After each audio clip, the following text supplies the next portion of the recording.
Get ready to be taken on a tropical journey through the most beautiful destination that I have come across in all my 3 years of travel. This right here is the Philippines.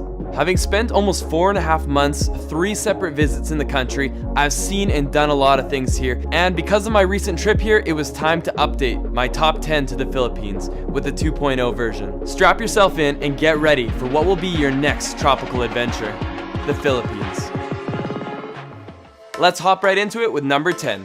Cresta de Gallo. This is going to be an island that 95% of you have never heard of before. The reason being because, well, it's probably just about the hardest island you can ever try to get to. I spent about 3 days of travel just to get here. There were no given routes. You basically had to completely wing it and just show up, hope that everything would work out. But one of the great things about traveling the Philippines is that the locals will stop what they're doing in a heartbeat to try to help you out. So getting around even the off the beaten path kind of places is still possible here, but you really need to want this. So why should you go out of your way to find Cresta de Gallo? Well, I think the drone shots will speak for themselves. When you show up on this island, you feel like you're on Castaway. You feel like you are stranded in the middle of nowhere. You might as well start screaming Wilson because there ain't no one coming. We were fortunate enough that day to have had the sun on our side, and we got a remarkable sunset. We watched it on this narrow white sand beach. Cresta de Gallo is for those who are willing to go the extra 1,000 miles to see true beauty. Now, let's move on to number 9. Number 9 is one that most of you know very well and have seen on your Instagram as it's currently blowing up, and that is beautiful El Nido. El Nido is one of the most talked about destinations in all of the Philippines, and with that being said, that's why it's not making the top 3 and not even the top 5. I'm putting it all the way at number 9 because right now El Nido is facing a very well-deserved tourism boom. This place is Avatar meets your craziest dream. Incredible, dramatic limestone mountains just jutting out of emerald blue waters. It really makes no sense how everything that's beautiful is in one place, but that is what El Nido is all about. El Nido is particularly well known for its island tours. You've got Tour A, which is probably the most popular, where you get to see Small Lagoon, you get to see Big Lagoon. Out of my 3 trips to the Philippines, I've been to El Nido every single time, 3 years in a row, and I've seen that constant increase in tourism. If you're in a large enough group, my recommendation is to actually just rent out your own private boat. The big advantage to that is that you don't need to follow the path that everyone else is following. And one of the great things of having your own private group is that you can call the shots. You don't need to follow everyone else. You can just go to your own islands and make your own adventures. After seeing Small Lagoon, we actually asked our driver just to take us to a private island. We had lunch on this island, pretty much just us and another boat. Overall, that was for me the best way to enjoy El Nido. But one warning is that you might miss out on the social atmosphere that can happen when you have a great tour group. I've also had one of my best ever dives here in El Nido. I saw barracuda, sea turtle, I believe I saw a seahorse, a bunch of other incredible marine life. This was definitely a remarkable diving spot.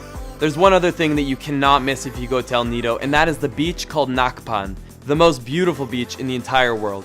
Number 8 is the island of Bohol. Bohol is one of the most diverse islands you will see. High-end hotels, hostels, everything is here in Bohol, and that is one of the reasons I love it so much. Whether you want to spend your day on the beach or go and explore the beautiful chocolate hills, there's so much that can be seen and done here. Not to mention, this is home to one of the most unique creatures you'll ever come across. It looks like a monkey that had a baby with an alien. It's called a tarsier. They're very, very nervous. Do not use a loud voice. Be very quiet, otherwise they literally could drop dead from a heart attack. I'm not joking. There are 2 main parts of Bohol. There is Anda, which is in the north, and I thought it was beautiful. I really loved this blue hole we found, but I gotta say the beach up in the north, when I was there a 1.5 years ago, was very dirty. Hopefully they've taken care of that. And in the more southern tip of the island, you have Alona Beach, and this is probably where I would recommend you stay. All sorts of different hotels and accommodations, pretty good food, pretty good nightlife, and it's a great place to start your day trip if you're going to be doing the Tarsier Chocolate Hill day trip. That can all be done in one day. It's one of my favorite day trips that I've ever had. Now, number 7 is definitely for all you lovers out there. This is the secret hideout of Palawan. Port Barton is in between El Nido and Puerto Princesa, and it's only about a 4-hour drive away from El Nido. It's definitely one of my recommended places for you if you're the kind of person that wants to relax, that wants to have a romantic retreat and do a whole lot of nothing. How I best describe Port Barton is candlelit dinners on the beach and lights out by like 9 p.m. There's a couple bars on the beach, so it's not to say everything shuts down. Unfortunately, my time there was very limited and I did not get to do the island hopping tour, but I've heard it's one of the better ones, so definitely try and check that out. There's also known to be a lot of sea turtles in this area, so do a bit of snorkeling and you may very well encounter yourself with one of those dudes. Finding Nemo. Alright, for number 6, I'm actually going to do a two-part because these two islands are very close by and they would definitely make an incredible trip. But let's start it off by talking a little bit about Tablas, a place that is literally so unknown that I have to say I feel a little bit proud that I even found it. Tablas is a dormant but beautiful island. It's made for you to explore. Bring your friend, get a scooter, and go explore this island because it has so much to offer. Incredible white sand beaches, beautiful sunsets, you will find it all here in the island of Tablas. And one of my major finds on this island here was this resort right here named Footprints. If you're going to Tablas, they are my #1 recommendation. Now, just a short 1-hour boat ride away from Tablas is the island of Romblon, and on Romblon is one of the most beautiful beaches I've ever seen. This is Bon Bon Beach. These are the moments that live with you for the rest of your life, and it made coming all the way off the beaten path completely worth it. With that being said, it's actually not that hard to get here. Even though these two islands are definitely off the main tourist path, they are actually super easy to get to. I flew direct Manila to Tablas in like 1 hour and 10 minutes using Cebu Pacific. And Cebu Pacific is the #1 airline in the country. They were my go-to airline for my travels across the Philippines. And the awesome thing is they even fly internationally to places like Seoul, Hong Kong, Singapore, Bangkok, and even Australia. I definitely recommend taking a bit of a wild card on your next trip and trying out these two islands. Number 5 is the extremely underrated Dumaguete. And I've actually had the pleasure of going to Dumaguete on 2 separate occasions. And the great thing about Dumaguete is not necessarily Dumaguete itself, but what surrounds it. It has Apo Island, which literally means Sea Turtle Island. It has Siquijor Island, which is a remarkable voodoo witchcraft island that has slowly become more popular by tourism. It's also relatively close to one of my favorite discoveries in the entire country, known as Manjuyud Sandbar, or as I tried to coin it, the Maldives of the Philippines. And there's one particularly great day trip in Dumaguete, and that is Casaroro Falls. Now, I just name dropped a ton of places, and that's probably a little overwhelming, but the great thing is I've actually created an entire travel video guide for the Philippines. So if you're curious about that, I have a free preview to the guide down below. It covers everything you could possibly need to know, everything from safety, transportation, hotels, the best must-see hidden gems, and it'll definitely get you a great head start for your upcoming trip. I put my heart and soul and everything that I learned over my past 3 trips to the Philippines into this one guide so that you can make the most of it. So definitely go check that out. Number 4 is Bantian Island, one of the islands I love most in the entire world. This is like Boracay before Boracay blew up. Bantian's not exactly the easiest island in the world to get to, but the slight challenges that come with getting there are 100% worth it. That seems to be a trend here. The more you put into getting there, the more you're gonna enjoy it, and typically it also means the less people that will be there. And if you're like myself, it's great to have a beautiful white sand beach to just yourself and a handful of other people. For me, that's what travel is about. It's about experiencing the things that few others have seen, and Bantian is certainly one of those places. You'll definitely want to rent a motorbike because the island could probably take you as much as like 5 to 6 hours just to go around. It is definitely a full day trip just to scratch the surface of this island.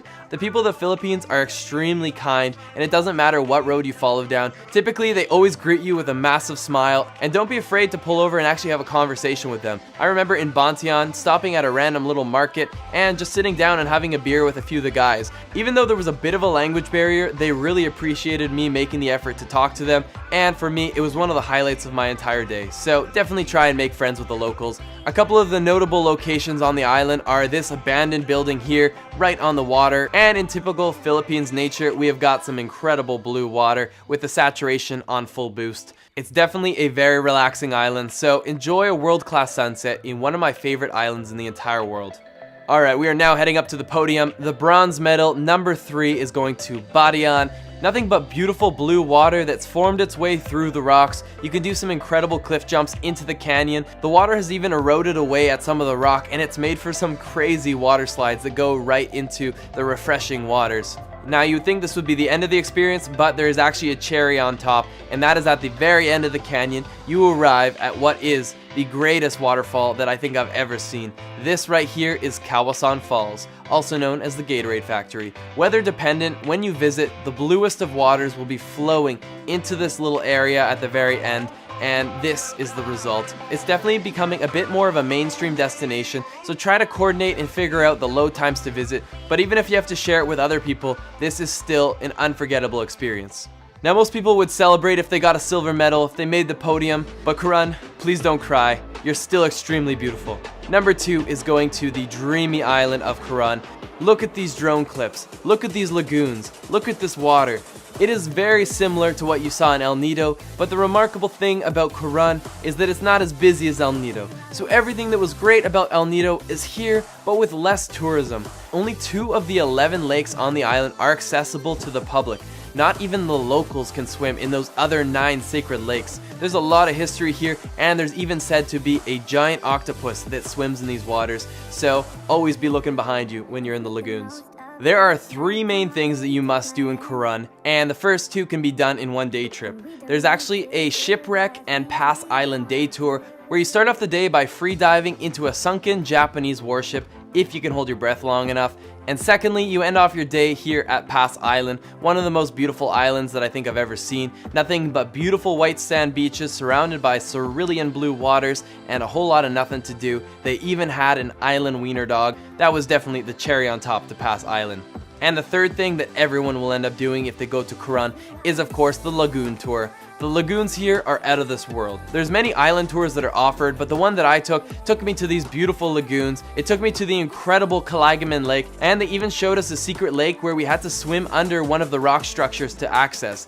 If the weather is right, you will never be able to find something more beautiful than this, period. Now guys, let us find out who has pushed Karan off of the number 1 spot in last year's top 10. Drumroll please. Number 1 goes to the unbelievable island of Siargao. Siargao, also known as Cloud9, is surfers' paradise.